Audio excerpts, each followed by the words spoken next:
Okay, so I was just reading from part of the concept that I wanted us to actually talk about, but I'm not the kind that believes we should read huge articles or to be able to understand. It was a reference that I wanted to give. It's in the Bible, but we'll talk about that story.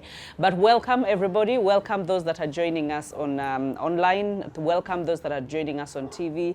Welcome for those that are joining us in your private sessions and your private group coaching groups to talk about life, to talk about how to live it and how to be able to thrive. I think I've made it so so common to us to think about the three notions of life. When we talk about life, so many of us are living, but we are in the sinking mode.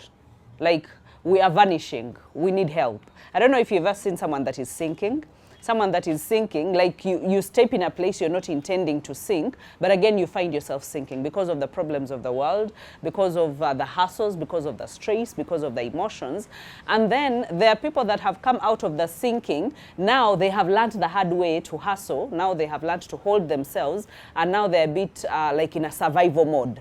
Like, life is not yet good, but it is not too bad, okay? And then so many of us tend to camp at that place of survival. Like, I can get something to eat, I can dress, I can go, but there is always a deeper longing inside of us that there is something more to life than just eating, sleeping, having a marriage, having children, and having a business. Like, there is something more to that. And you know, how God created us is our needs as human beings are recurring. You realize we could have brought a dress and then you're like, I've bought a dress and I'm just going to put on until I die. Why? Because I'm covering myself anyway. But the recurring needs is when you see a yellow dress, when you see a pink one, a purple one, like, you want to buy it. So that means that God created us with an insatiable hunger for the next level and for the next level and for the next level. Now, for most people that get to survival and camp there or die there, they die like without fulfillment, okay? And then there are those who discover their purpose, the reason as to why they are on earth, and then they're able to go into the thriving and the flourishing, okay? So those three levels depends on the decision that we make. The decision that we make to be here, the decision that we make to watch, and the decision that we make to actually put these things into practice so that you don't live on level 1 or level 2, but you live on level 3. And I hope that you can make that decision today to be able to go with us to level 3, okay? So today what we are going to talk about was actually something that baffled me when I got it on my heart to actually talk about it. But we are going to break it down together. So if I need you to be able to speak back or to say something, please make sure that you prepare yourself. But what we are going to talk about is a question. What's the real problem? What's the real problem? For most of you, I don't know if I ask you right now and ask you, like, what's your real problem, whether you can actually point a finger to it and say, this is my real problem. You realize that, I don't know if for some of you, like, you have done coaching before and counseling before, someone comes to you and speaks about all their issues, like there are so many, sometimes mumbled up, like they don't have no order, and sometimes they will even ask you, where should I start from? Like, they're the owners of the problem, but now they're asking, where should I start from and what exactly should I tell you? So you realize that some people don't know the reality of what the problem is, but they're feeling the heat from those problems. So now they're living a depressed life, they're living a stressed life, they're living a life without fulfillment, they're not happy. Even someone can have all the money in the world, but they're not happy and they cannot point to their problem. So that's when you get to ask yourself, like, what's the real problem? What's the real problem? And sometimes even if you ask it yourself, you need to go through a series of things to be able to understand where the root is and what the problem is. So in this context, I just want us to hint on the story of Jonah. Jonah, with all his, God sending him and telling him that, you know what, go to Nineveh and talk to my people. Because the city was fine at first, and all of a sudden they started self-sabotaging. They did all sorts of weird things. So he's thinking, I'm a God of a second chance. I might as well give them a chance to redeem themselves. If I can send someone to go and be able to talk to them, you never know.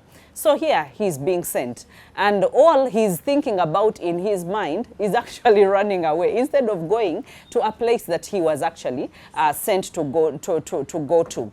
And in this case, you realize that there was a series of things that happened. So I want us to go through some of those series of things as we pull out some of the lessons or some of the things that we can think about, because most of the issues that we have stem from our emotions. Most of the issues that we have stem from our emotions. And God gave us emotions to be indicators of what is wrong so that we can rectify it, but he did not give us the emotions to be the masters and to reign over us. Okay?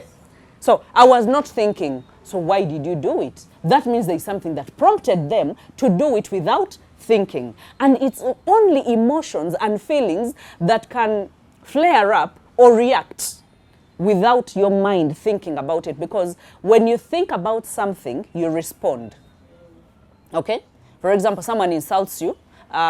When you think about it and respond, you realize that it's possible that you can insult them back. But have you ever seen someone who says, I am unapologetic about insulting you back because I thought about it and I thought it's the best response? That means they processed it. They thought about it, and now they're giving it to you after they've thought about it, okay? But there is one that rushes to react, does not think about it, does not process it, but just rushes to react. Because if you hurt me, I'm going to hurt you back. I don't mind where you are coming from. I don't mind what is happening in your life. I don't mind. I do not want to know. I think you've seen such kinds of people. And so, sorry? I know, but yeah, I've gone through that. So if I want to attack you, I should attack you straight. I should not go in corners. You find someone and someone just passes you by, okay? Passes you by and then you get annoyed all of a sudden. You get, how do you just pass by just like that without greeting? People are mannerless these days. And then you're quarreling about something that someone has done, but you have not taken time to think. Right now, you're just being reactionary because of your feelings, and you're not taking time to think. Just imagine if you went to that person and told them how they have bad manners, and they tell you that I'm just off the phone and I have lost my parent.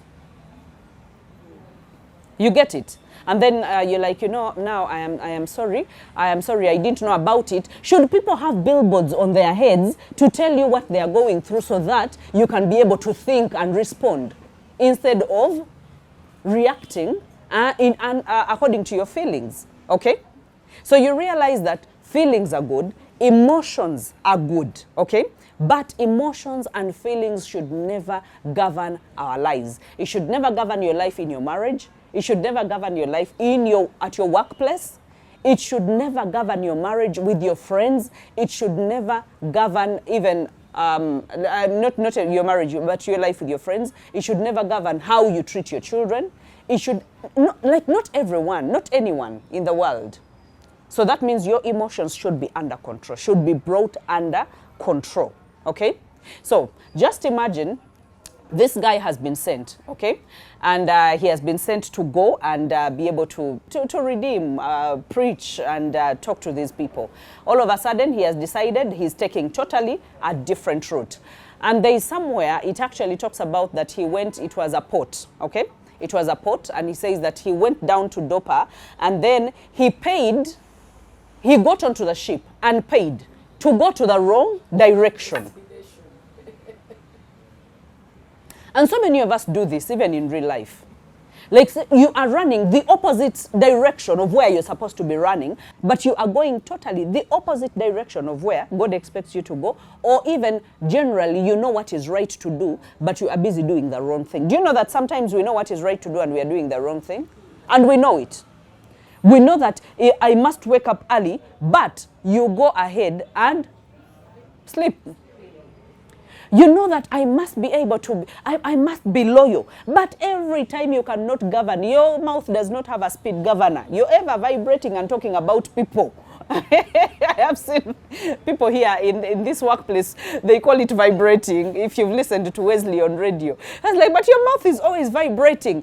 And you know that, by the way, I do not want someone to talk about me or to plant the same seeds I am planting. on their behalf.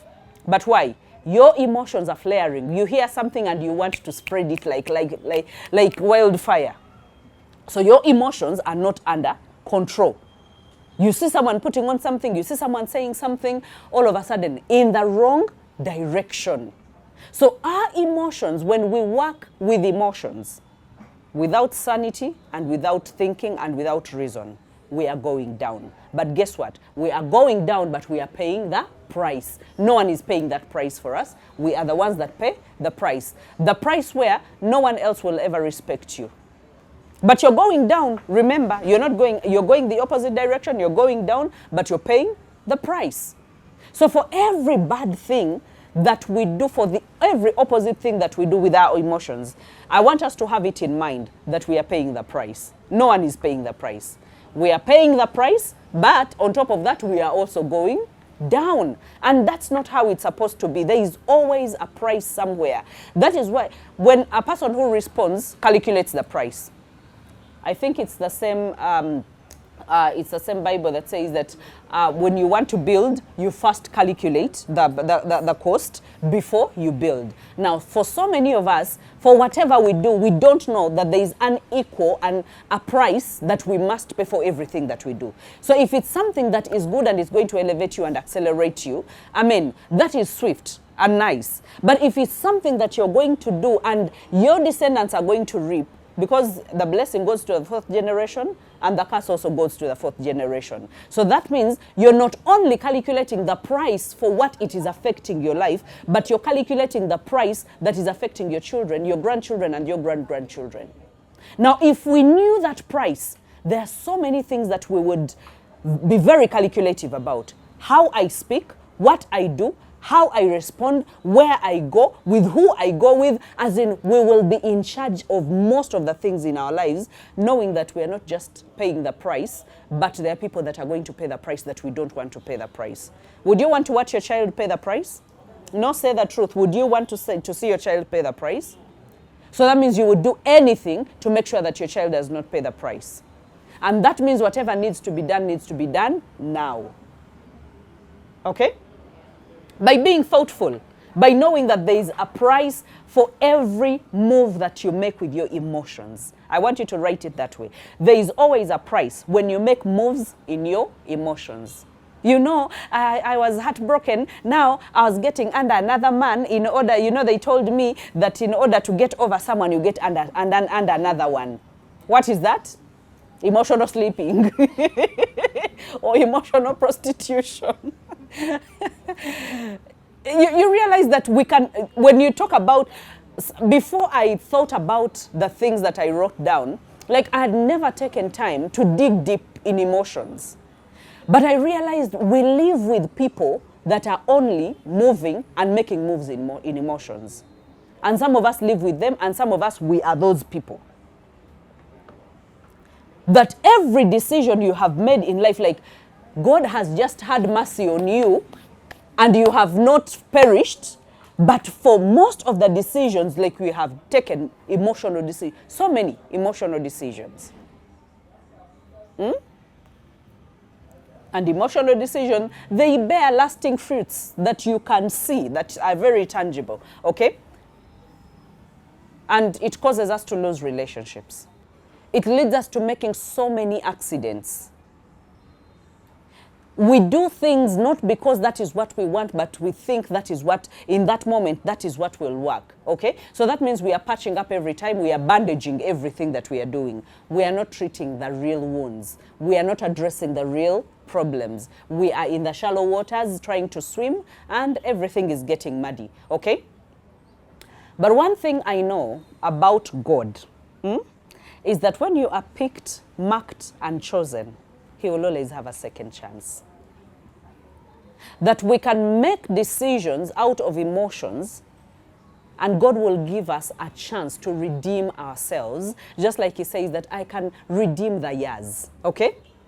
And sometimes He will never give you all the 20 years back, but within the remaining time, He will speed up and accelerate your growth and make sure that He makes up for the lost time. But you realize that there needs to be a halt and a pause and a stopping from making emotional decisions for you to be able to embrace what God has for you, even the redemption. You have to come to the end of knowing that, you know what, I have been doing things the wrong way all along. And now I think I am at a place where I need help. And when you start seeking that help, and for many of us, help is listening to such messages, help is coming to such growth spaces, help is getting into a community of growth, help is revamping your prayer life and your relationship with God, as in where you can know that I'm accountable to someone. I'm not just going to do things for the sake of doing them, but I'm going to do them because they are the right things that are supposed to be done, okay? So God becomes patient with you because you are chosen, you are marked, and he knows that he has a good ending for you, okay? And then if God sends you, he will still have patience with you because he knows that he needs you to accomplish something. So you realize that he didn't go, but still God did not leave him. You realize the well? As in, just imagine, when a fish swallows, a fish does not swallow, a fish eats. But the fish did not swallow him. Did not eat him. He did not go into pieces. He was just swallowed. So that means there was redemption at the end of this story. That even when he did everything that he did with all the emotions that he had, there was redemption at the end of this story. Okay? So let's go to this. When you're in your feelings, there is no discernment. I want you to tell me if you've ever seen someone who is making emotional decisions with discernment. Have you ever seen someone like that? So that means feelings and discernment do not come in the same sentence. They cannot operate in the same person. The moment you start reacting in your feelings, the discernment has already gone away. If you want discernment, you come back and slow down. And some of us don't want the slow process. You know, taking time to think about it, taking time to plan, taking time to strategize, taking time to consult, taking time to be mentored, taking time to listen, taking time to, as in, we do not want the slow process. What we want are the chap things, and feelings are very chap.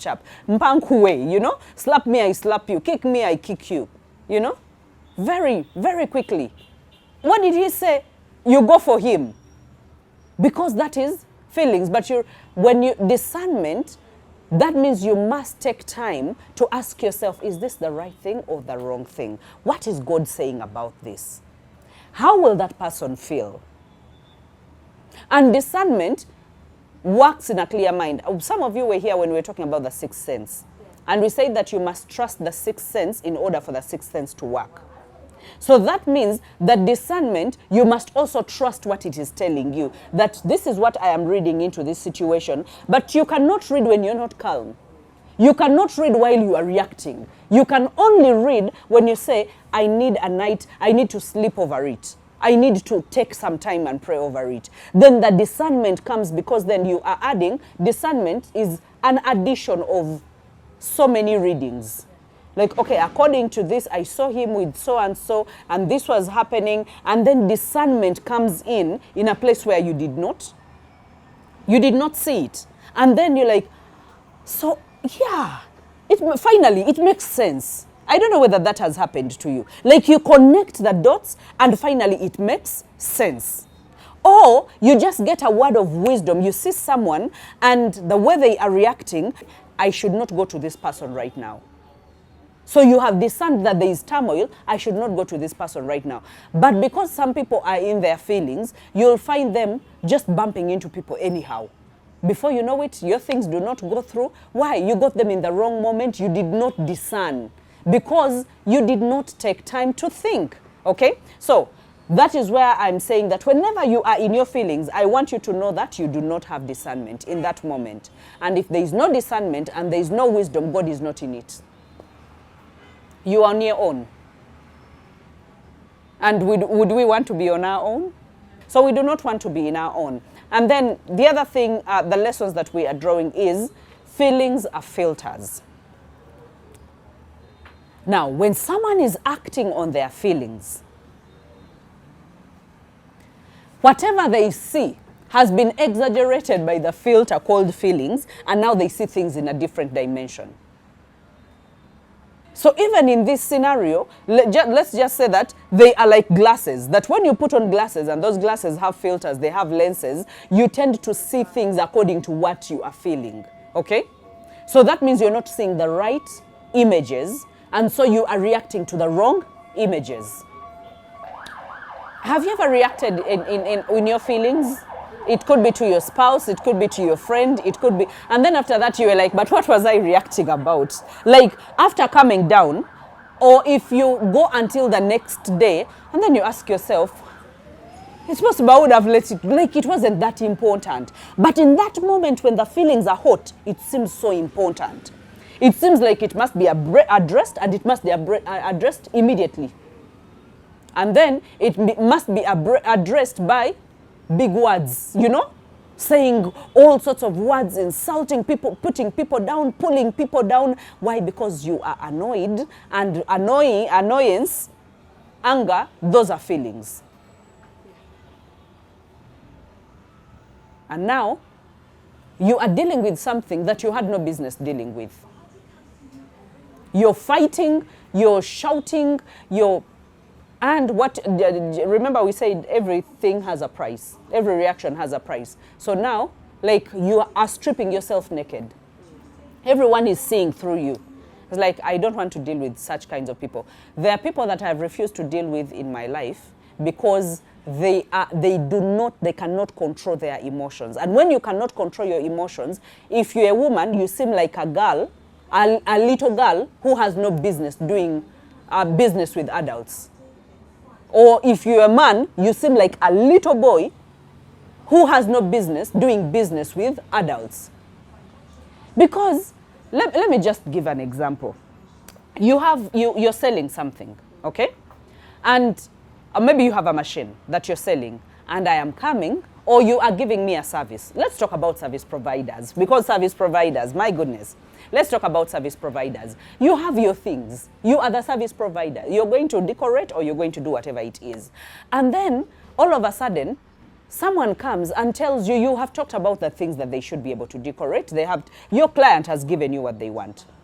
When you get that day, definitely people have a few tweaks and changes. And then when you tell them to put the glasses here, or it as a service provider, it is upon you to be flexible as a person, because you're going to deal with all sorts of clients. There are clients that are so demanding. But even if a client is so demanding, you're not going to serve animals, you're going to serve human beings. So now that is the first lesson that you must learn as a service provider. That I am going to handle all sorts of people. And here you are, you start. I even didn't want their money. They should have left it. Me, I don't like working with poor people. You're referring to your clients. I don't like working with poor people. They usually have mindsets that are very low. You know, now I gave you this. I even gave you extra of this. Let me tell you, the people that are around, they're all thinking, what a mess. I can never give such a person business. I can never give such a person business. Did you have a reason maybe to lash out? Yes, it's possible that you had the reason. Did you lash out to the right people? No. To the right environment? No. Why didn't you take one of the organizers on the side and just told them that this is the cue sheet that we had, these are the things that we agreed upon that we are going to provide, and I am sorry to say we cannot provide extra glasses. If you need extra glasses, they come at a cost. What is so hard with communicating like that? Instead of categorizing people and labeling people poor and what? I saw someone shouting. It was, I think, a December wedding. You know, these Basama come here and they think that that's the same things like they are doing abroad. My friend, someone toiled for their money. They came and contracted you as a service provider. And then after that, while others are working, you are seated in a booming season. But that person, maybe you quarreled amongst 20 people or 30 people, because let me tell you, if the devil wants to strip you down, what he will take is the reasoning and the discernment, and he will leave you with your emotions, and he will strip you naked. And then amidst 100 people, you have name called everyone, and all of a sudden the 100 people are telling more 100 people. So a time comes, You had a booming business when people didn't know about your character. But now that they know your character, you're sitting, while everyone is working, abantu basomba bintu, they are going to weddings and what, and you're like, I have beautiful things, but people are not coming.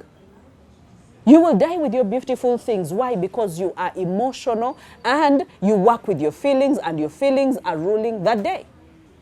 Okay? So, feelings are filters and they exaggerate. Okay? When you are working in your feelings, you hear differently. Have you ever had someone, you tell them something different and they've had something different? You tell them salidako and they hear your things are cheap. No, I don't know whether you've seen that. How did I get to hear that? Why did I hear that? I know. And you're like, but that is not what I said. That is how. Wemtu muzala wazala webintu byaffe. Tewali yabizala ye. Omuntu akugambye bugambi nsalirako. So do you see where the feelings come in? Someone tells you, you know, I don't think this relationship is really going to work. You see, you already have other people. You already do what. Na panka we bigamba wonga binji. But genuinely, there are people who really feel, say, I have pulled it and it is not working.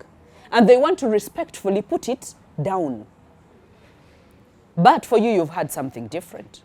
But that means, do you know that the people who work with their emotions and who work in their feelings, make moves in their feelings, are people who are not confident? Because if you are confident, you take time to even kukakasa or to clarify, did I hear you say this? Because you're confident. You're like, if you call me stupid and I am confident and I know that I'm not stupid, it's not going to do anything on me, right? So I will even ask you just to clarify whether you said it.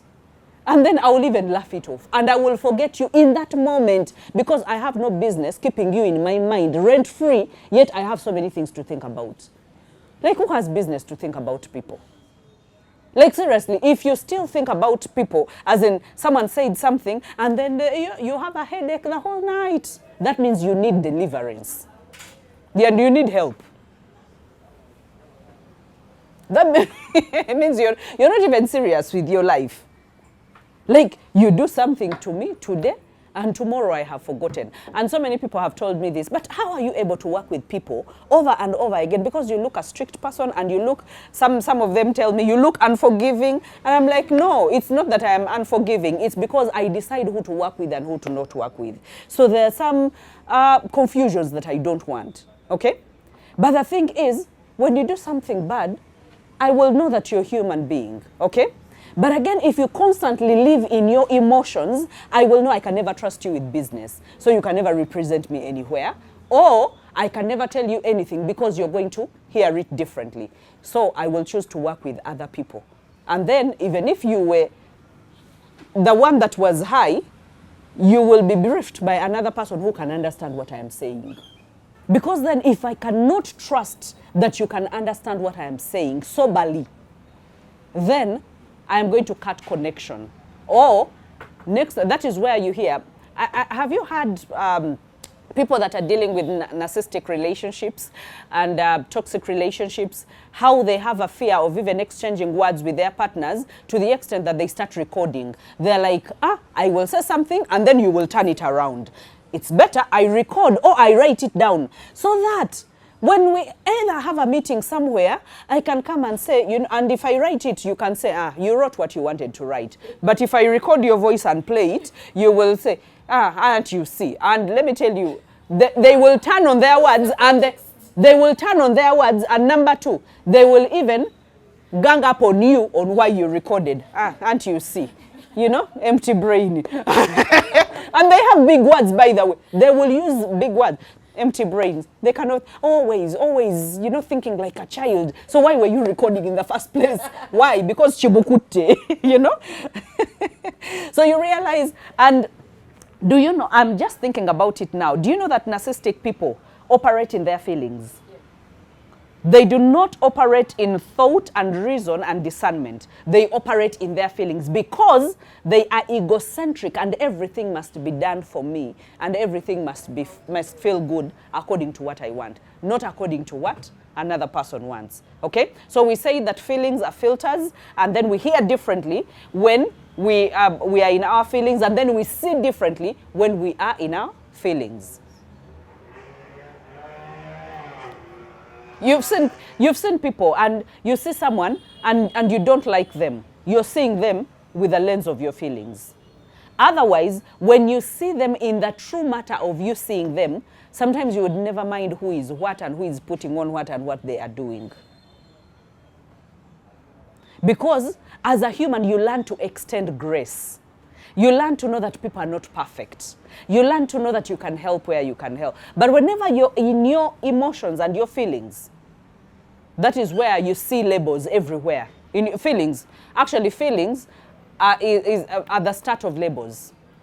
Because when you feel, your mouth is vibrating to name what you are seeing. But remember, you are seeing in the feeling, in the filter of the feeling. Okay? So that is why you'll be like, Tantawanya. Because you're seeing that person in the filter.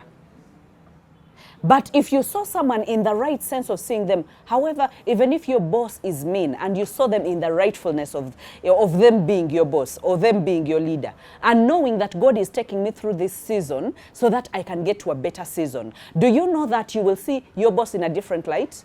You'll be like, you know what? Yenanyini company, and running a company is not easy, you know? Because bamekaba alina talina nzenzeka alinanga nga 15. You know, one person paying all those things, like you would think about them and you'll be like, he is a superhuman being. Okay? So it's possible I will cut them some slack on what has not gone right. But the moment you are in your feelings, all of the companies are judge. So all the time, hey, they're not doing this for me. They're not doing this for me. They're not doing this for me. Feelings. Call and they miss the call and then you start. Who did God put on this earth to do things for you? If you can't do them for yourself, who do you want to do them for you? So you realize that so many times we make remarks, but out of feelings, and out of our ego, and out of, you know, bandabe. And that's not how it's supposed to be, okay? And it's difficult to communicate to people who listen through the filter of their feelings. Very difficult to communicate to people who listen through the filter of their feelings. How do you even get to them? Because they already have a bias, they already have a preconceived idea about what you're going to tell them. So even when you come and tell them or communicate to them, while you're telling them, you know what, I really don't have money and it's a very bad season. So go home. In case the season changes, I will call you back. I say this because I deal in hiring so many times. And you realize the season can change. And if I'm firing you and terminating you on bad performance, I would still tell you it's bad performance. I will never twist my tongue to tell you the season is bad. If indeed it's about the season, I will tell you it's about the season. But do you know that when people are in their feelings, this is what they will hear. Ganze tebanjagala. Eranze lwaki sibali. Do you get it? So that means so many times we have made statements out of our feelings, but maybe the other person, that's not what they meant. But remember, we can never dig down in their brains to understand what they actually meant. And it's possible that what they meant is what they said. So can we for once take people at face value, believe what they are saying? This is why some people are stuck in bad relationships. Someone tells you, you can even go, and you're like, he didn't mean it. You know, he didn't mean it. Why are you trying to read between the lines? That is also emotional hearing. That is feelings. Yeah, you're hearing with your feelings. As in someone said, go. Like seriously.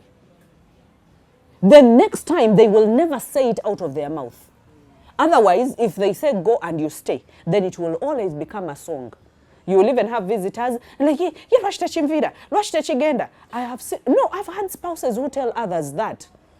And then all of a sudden, when you ask them, they're like, you know, yabadde takitegeeza yamaze neyetonda nnyo namala nangamba I'm sorry namala nangamba njagala nnyo namala nangamba naye tamanyi kimukola ki kimwambala. Now do you see that feelings are demons?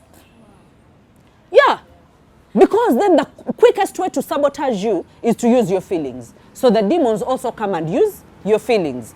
Before you know it, you have lost the job, you have lost whatever it is, it was a friendship or a deal. Why? Because he just left a small window for your emotions to come through and your feelings to come through. And all of a sudden, you showed us your true colors. And people call them true colors. Do you know that people call feelings true colors? When they see you flaring, they're like, he has shown us true colors.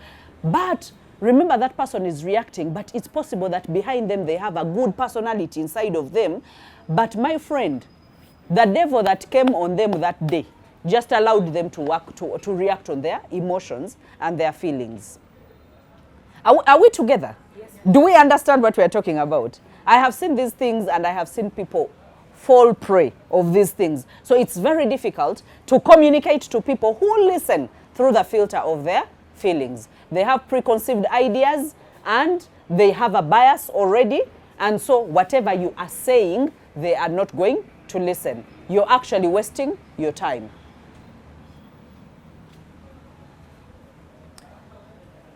Some of us have friends like that.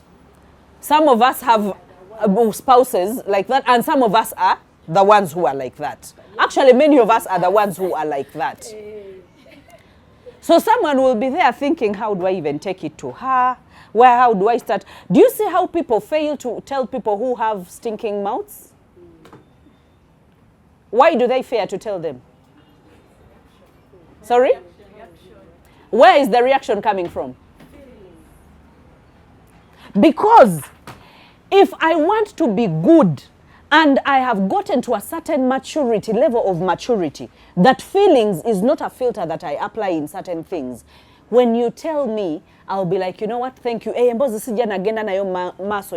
I'll be like, you know what, thank you. And then I will go buy all the Sensodyne, buy all, even have a dental checkup. I will do everything. You get it? Why? Because I'm all for growth. I want to be better. So if someone can help me be better, I am going to receive it as it is. The plain truth that has been said, your mouth stinks. And someone tell you you're putting on this same fashion, or you put on this hair, same style, and they're telling you, and women have feelings. You where's Sasulide? Or Manisa mechanism as in all the other things matter, but by the time someone says it looks old, do a survey. And honestly, by the way, because sometimes some of us, when you come with an honest question, and you're like, as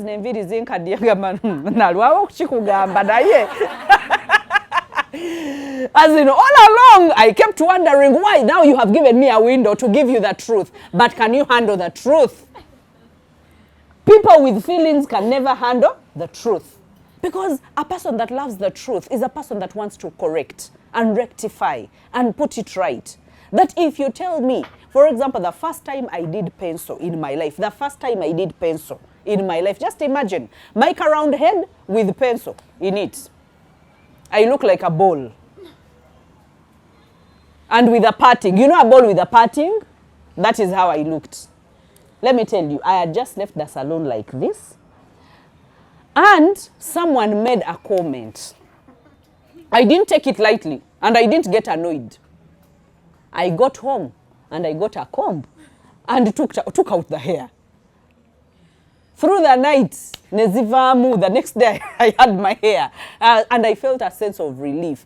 Because by the time someone makes a comment, and this was a random person, by the way, but this was a person who was a hairstylist. So she met me and she was like, whoever did your hair should have known the triangulation of your head. I didn't know how to bring that. Okay, they should have known the fashion that suits your your head. But it seems like this person just did for the sake of doing. So the style did not come out. I was like, however, there are pencil styles that would look good for your type of head, but this was not it. And I was like, thank you. I only said thank you. We were in a taxi because it was a long time ago. I just said thank you. And let me tell you, have you ever seen me with a pencil in my head? Never, never. Like that was a learned lesson. And that is, now a person that does not operate in their feelings is a person who takes criticism as feedback in order for them to change. And to improve and to adjust. But a person who works in their feelings, when you tell them, kakati, you know, business, say, and the worst of them are the ones that don't tell you face to face. Now they will go and start a crusade about you. Can you imagine? Hey, people are fake. Why would someone even tell me this? Do they even have a quarter business? And so they will blow it out of proportion. Why? Because they are reacting on their feelings, okay? So I don't want you to be a hard person to communicate to. Because when you are hard to communicate to, nafe tukuleka. Have you ever communicated to a hard person and you got to know that they are hard people? Nebo msanga kaka jonjo kamulekako. As in, why should I bother you? Oyinza okunyigirawo, nze njagala okunyiza, saagala kunyiza. Bwe nkusanga ng'epesa walisibye eno obanga ezipu nsumulula, I will leave you in your movie. Because when nakugambako, you will have all sorts of, you will even go and make a crusade. And people who react in their feelings, they don't react only on right things. They even react on wrong things. That you have corrected them about something. When they go to talk to other people about what you corrected them, they will twist it to fit the version that will convince them. Do you understand that? So that means they are word twisters. So feelings also make you mad. Yeah, they make you mad because who better to be a word twister than a mad person and a crazy person? It's a mad person who will tell this one thing and go tell the other another thing and go. Yes. So a person that works with their emotions, they will have 10 versions of the same story to fit every category of person so that they can be convinced. So that they can hate one person. If we are still at the level of wanting other people to hate for us, or even us hating other people, we are still functioning in our feelings. Yeah. What is that? As in, if I'm going to cut connection with you, I don't need to hate you. No. I can still love you, but I will know you're not good for me, so I will love you at a distance. You get it? I have no business, quarreling with you. No. So our filters create conclusions. Feelings, they create conclusions. Have you ever seen people who jump into conclusions so fast? Now that he did this, it means this. Now that he said this, it means that. Now that, now that I saw them together, they're already a couple. And people who act in their feelings, like So our filters create conclusions and how you interpret people's words and actions, okay? You always draw conclusions out of that, okay? Now, I want us to conclude with this. When they got on the boat, remember the turbulence that hit the boat. For those of you that are coming, we are talking in the context of Jonah. So the turbulence hits the boat, and guess what? These people start removing their valuable things and casting them in the lake. Because now they want the boat to be lighter so that the storm does not take them. Okay? But remember, where was Jonah at this time? He had gone down sleeping with his mouth open, even smiling. Have you ever seen people sleeping, smiling? Like that deep sleep of I don't care. Like, mwemumanyi. Jukira, he's the problem. He's the problem. He is sleeping, but the people are throwing their valuables out in the sea. And this is where I drew a lesson that says that when we have people move in their feelings in our intimate circles, we have to throw our valuables outside in order to maintain them in our lives. Did you get that? whenever we have people who are moving in their feelings, in our intimate circles, in our close circles, we always have to throw our valuables out or even our values out in order to maintain those people in our lives. And that is very, very sad, okay? So if you have to throw your values outside to keep the boat, that means that you should have left that person at the port. You know, you throw your values because then I don't want to make them annoyed. Then because you're handling them like a baby. Now I can't say this. Now I can't. That means you cannot stand up for yourself. Everything that stands for righteousness, for values, anything that builds you, you have to put it aside in order to maintain this person because they have a fragile ego. Do you know a fragile ego? Nebo jikola akantu katono. Ye nyiga. Nebo bato inacho jikoze. Nebo tambula butambuzi. You know intambula ye munyiza. Even your breathing can make them annoyed. You people have not lived with people with feelings. Even your breathing, even your chewing will make them annoyed. Even when you swallow and it and they will be annoyed. Even silence makes them annoyed. So now you have to be on tenterhooks of should I say, should I not say. So all your values of if you're let me say in a relationship where you don't believe in infidelity, now you have to accommodate. You get it? Now you don't have to talk about it because when I talk about it now, I don't know whether it's going to end, whether they are going to hate me, whether they are going to love me anymore. So now some people end up not speaking so that they can maintain the marriage or the relationship. And they stay on eggshells for the rest of their lives, okay? Now, some people are only able to go so far in our lives that they will not finish the journey with us. Because if you have to take your prayer life out, if you have to take your purpose out, if you have to take... Some people don't believe even in others pursuing their purpose. So now you have to abandon your purpose in order to maintain a relationship. Or abandon your purpose in order to maintain a marriage. Why? Because someone, a big man has a frail ego, or a big woman has a frail ego. That does not work because they're functioning in their feelings all the time. Okay? So I need to ask you, what did you throw over? In any of your either relationships or friendships or your life, what have you thrown over to keep them in your life? I need you to be able to look at them. Have you thrown over your values? Have you thrown over your prayer life? Have you thrown over your purpose? Have you thrown over your career growth? Have you thrown over your motherhood? Have you thrown over... What have you thrown? Have you thrown over your sanity?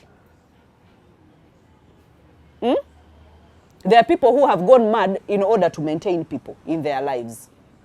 You become mad. You even start speaking at yourself. But you so much want to maintain people in your life, okay? So you're trying to remove water from the boat that would not be there if that person was actually not there. You're trying to fight with things, okay? So I want you to see how serious working and moving in your feelings can be. If you can change and say, you know what, I do not want to operate in my feelings anymore, and we will find some other time to talk about how to actually reverse that. If you're the kind that has been walking in your feelings, we do not have so much time right now, but let me tell you, Jonah never offers to bring the cargo back in the ship after the storm goes. No. And this is what he does. A grown man, he was like, now you throw me out. He's mature, he can clearly throw himself out of the boat. But he's telling them, please throw me out of the boat. How many people have guilt trapped you? And like, kale, ngoba wano. You know? Because they knew, they're no longer, why? Because they are guilt trapping you. Bantu bakulu wabagala kwegoba begobe. Lwachi balindo chibagambe. Wanji? Njikale obato yagala nkukubira simu kale ngamba kale balekera wujju kukubira lwachi beetaga go kibagambe balekera wujju kukubira, you know. You guys, okay? And let me tell you, some storms cease. This is where we are going to end, I promise, because there are so many. Some storms cease when the wrong people exit out of our lives. Some storms cease when the wrong people exit our lives. I don't want to end with a redemption. I want to end there. so that we know there are things that are not meant to be in our lives. There are people that are not meant to be in our lives. They are not our enemies, but they should be at a distance while we are pursuing our purpose, while we are growing, while we are seeking to be good. We cannot be with people every time they feel like you're stepping on their legs because you're growing. No, this growth journey is not a competition. You do not have to pull down someone else in order for you to climb. So as people operate in their feelings, they even don't know what they want in this world, okay? So I hope that we can hate the fact that people operate in their feelings. We do not want to ever operate in our feelings. And if we have people that are operating in our feelings, then we should know that once they exit our lives, the storms that they have been causing in our lives are actually going to settle down. Guys, I love you. I know that I can speak and speak and speak and speak, but I love you and I need to hear from you where you are in your life when it comes to feelings, what you have learned, what you have experienced, and how we can be able to come out of it. Love you.